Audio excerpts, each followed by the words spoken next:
everyone, my name is Sarah and welcome to my channel. Today I'm going to be making one of my favorite dishes, Mika tea. That's my baby in the background. This dish originates in Laos, which is where my mother's family is from.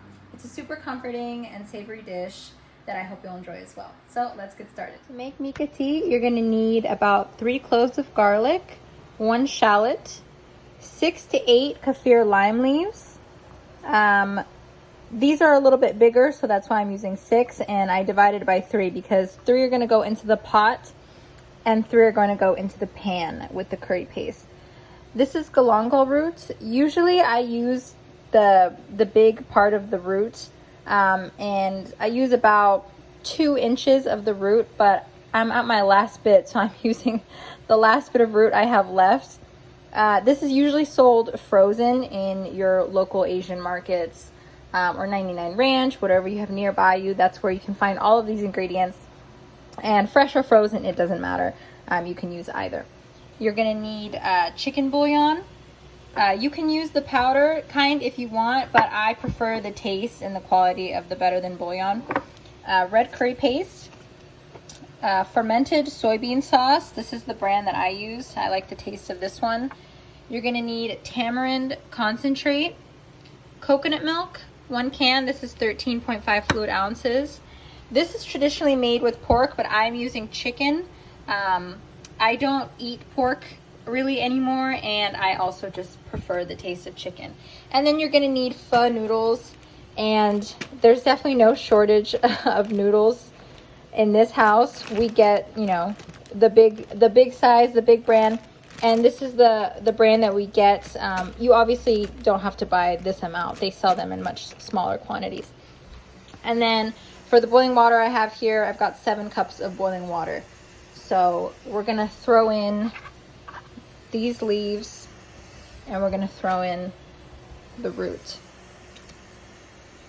And we're gonna let that boil for about 10 minutes. You know, that's usually how long it'll take for the rest of this to get put together. So I've got my water boiling here with the galangal root and the kaffir lime leaves. And in my pan, I've just added the shallots, the garlic, and the kaffir lime leaves.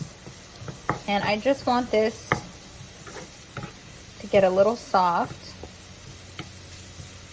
And then I'm going to add my curry paste. So you're gonna wanna add about 2 heaping spoonfuls of red curry if you're using this curry brand. If not, they usually sell a 4-ounce can, and that's the perfect amount. That's kind of what you want to do, 4 ounces or 2 heaping tablespoons.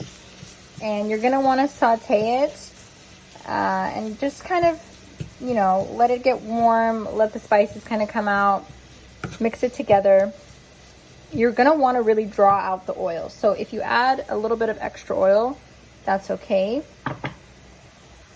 And you can see there, you really want the oil to infuse with the curry paste, and it'll get nice and red. And that's what's gonna make the Mika tea look really beautiful and taste better at the end. I'm gonna let this cook for about 3 minutes. And then you're gonna take your coconut milk and you're gonna just pour a little bit of it in the pan. Maybe like 1/4 of the can. And what we're gonna do here is let this reduce a little bit.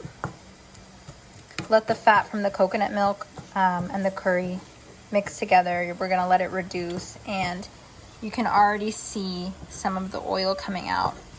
You really want a nice layer of red oil to come out from this, and that's why we do this step and let it reduce. You can see here these little bubbles that are forming of the red oil.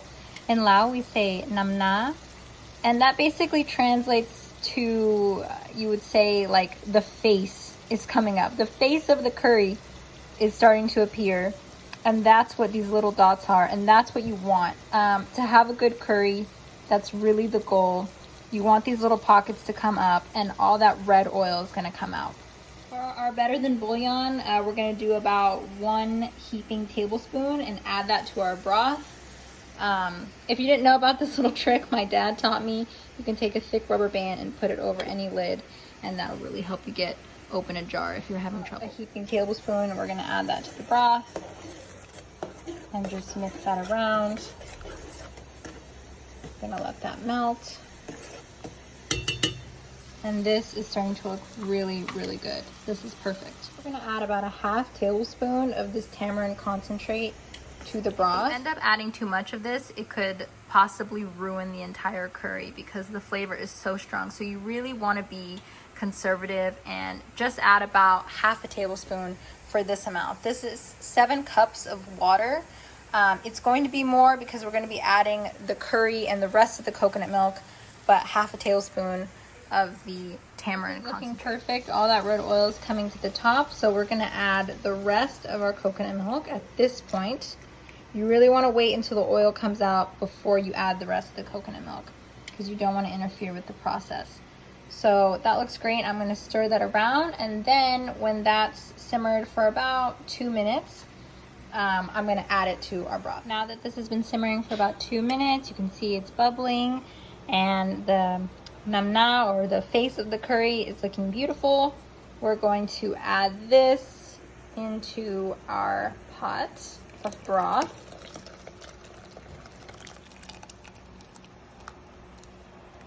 The curry paste is mixed in with the broth. We're going to get onto the chicken.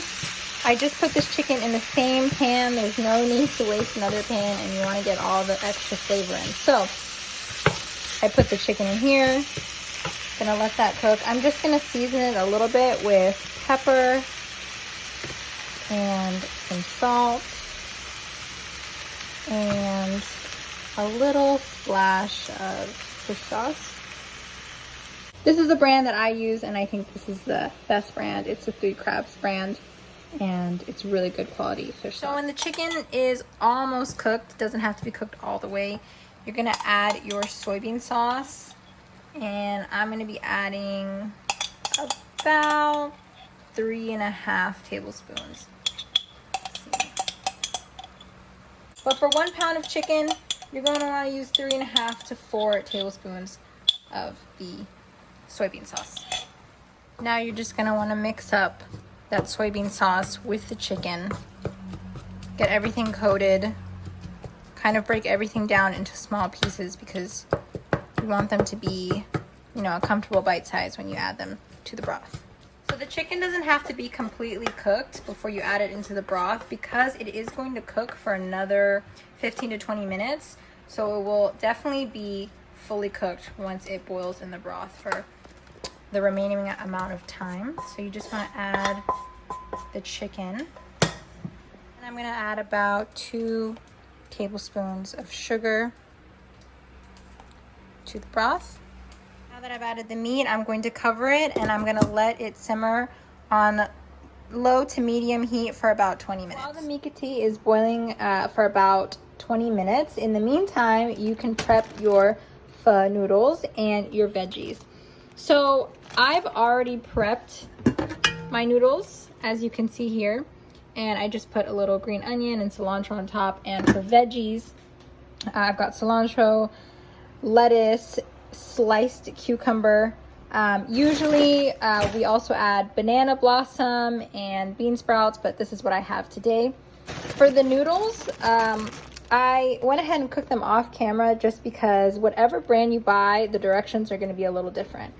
I highly recommend you buy this brand, and I'll link it below in the description box. And the reason I suggest that is because fresh noodles just taste better, in my opinion, and they're also way easier to cook. It's really hard to mess up. You do want to be a little conservative with the timing. When you boil it in a pot of water, you're just going to put the noodles in a pot of boiling water, and you're just going to stir them for about 10 to 15 seconds. That's it. Then you're going to strain them, and then you're going to rinse them in cold water immediately. And that's all it takes, honestly. That's all you need to do for the noodles. So when I originally filmed this, I totally forgot to include this part. So here I whisked 2 eggs in a bowl and I poured it into the hot broth after it's been boiling for 20 minutes. And you're going to want to stir as you pour so the eggs don't form into one big clump. And this is the end of the mikati. Now you're ready to plate it. So I already put some noodles in here and we're just going to ladle our broth.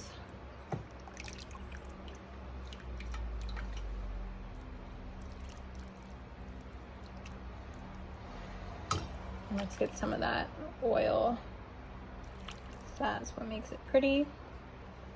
And then I've got my garnish here. I'm just gonna put some garnish on top. We've got the lettuce, cilantro, cucumbers, and I also like to add roasted peanuts because I think they taste amazing with this. And then we've got some lemon here. Just gonna squeeze some lemon. And that's it. Your mikati is all ready. Thank you guys so much for watching. I really hope you enjoyed this video. Please like and subscribe if you'd like to see more content from me, and let me know in the comments what else you'd like to see and if you try this recipe.